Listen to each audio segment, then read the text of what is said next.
Huh. It's got walls and everything. I moved out, and you know what that means? Puberty is a bitch. Yeah, I've been living here less than a minute, and I already have 4 months of debt backlog and 5 months of gunk in an unemptied Hoover. Can you tell I'm a homeowner? I have to use a microwave to cook all my meals, and my closet doubles up as a shower. As you can see, I'm getting the real celebrity treatment, living in a tour bus 24/7. The only question is, how do I pay for such a lavish marvel of human accommodation? No, really, how do I? I don't know how to pay bills and taxes. The only consistent thing in my life is an annual ritual of playing Donkey Kong games. Now, to beat a landlord, you've got to come down to their level, so I've started to dabble in Satanism. I don't have a spellbook on hand, but I've got Billy Hatcher, that's basically hell, so it'll probably do. Good morning. Oh. So, this is Donkey Kong Jr. Maths.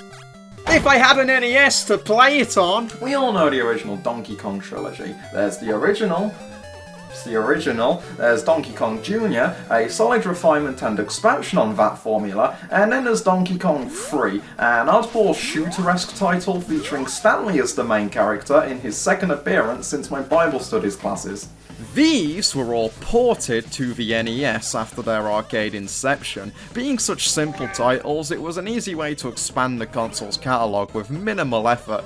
If anything, they were worth the ports for the legacy alone. However, 2 months after Dick 3 was released, That's its street name, you wouldn't get it. an NES exclusive 4th game came out starring Donkey Kong Jr. once again, and it was about fucking maths.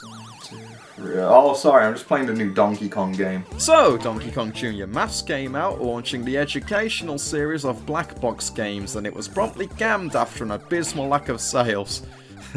Maths, and it didn't do the numbers. Speaking of, when you boot up the game, all you see is letters. Where are the numbers? A kid's Christmas is ruined! Then comes the gameplay and, well, someone should check its pulse to see if it's still active. The movement is nearly identical to Donkey Kong Jr. His walk speed feels about the same, and he has the same jump arc, and while you grab and climb vines in the same way as the real Donkey Kong Jr., you can no longer hold on to 2 at once, although the default climb speed has been madly increased to compensate for this. By the way, I know this is boring to look at, I'm sorry, this is literally the only screen in the main game. It changes when you grab a number, and maybe later on a different number flashes and inherits where the last one was. Is this the crux of the game? Up top!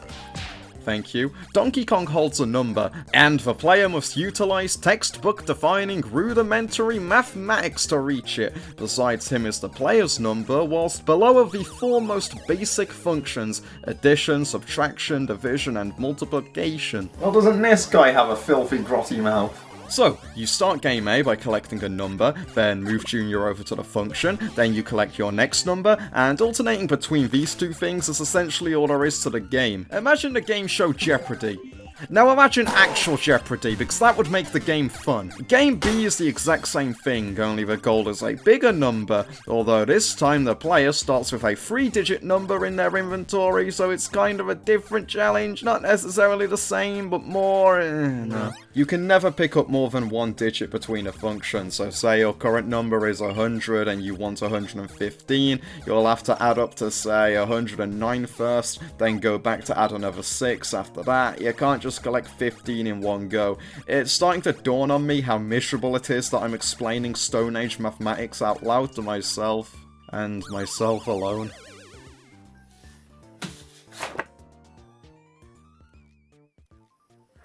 However, what I never knew until just now is that this game is designed fundamentally, almost exclusively, around multiplayer. Introducing Mr. Pink! Plugging in a second controller lets you control the other Junior, and there's no canon or lore behind who this character is, so let's just say he's a homunculus that spawned from the original, with the same objective as getting the number up top, essentially making this a versus game? A versus exclusive game with nobody to play it with.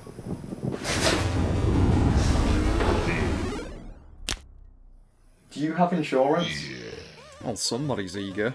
Wow, this is actually kind of fun. I can't deny there's not all that much going on, but to rush around against a friend, it's tense, but it's not remotely stressful, and that's wonderful. Considering it's Donkey Kong Jr. math, nobody cares to take it seriously enough to be upset if we hit a massive lose streak, and that same sense of ironic enjoyment makes it hilarious to watch each other get flustered over a glorified calculator app. But also, considering this game for the most part retains actual Donkey Kong Jr.'s movement, it keeps you captivated by being close enough to an actual game. Plus you can collide against the other player, which only serves the purpose of pissing them off, but I'd argue it's the quintessential mechanic defining the meta of Junior Math's competitive playstyle. And that's how I'll make my money. Calculations take too long, bid mass isn't even real. So I'll enter a competitive Donkey Kong Jr. Math League, I'll win the jackpot, I'll win so much money that bills want to suck me off. I won't have to think about how much I'm ever spending again because I'll be rolling in cash. I'll be okay to spend as much as I want.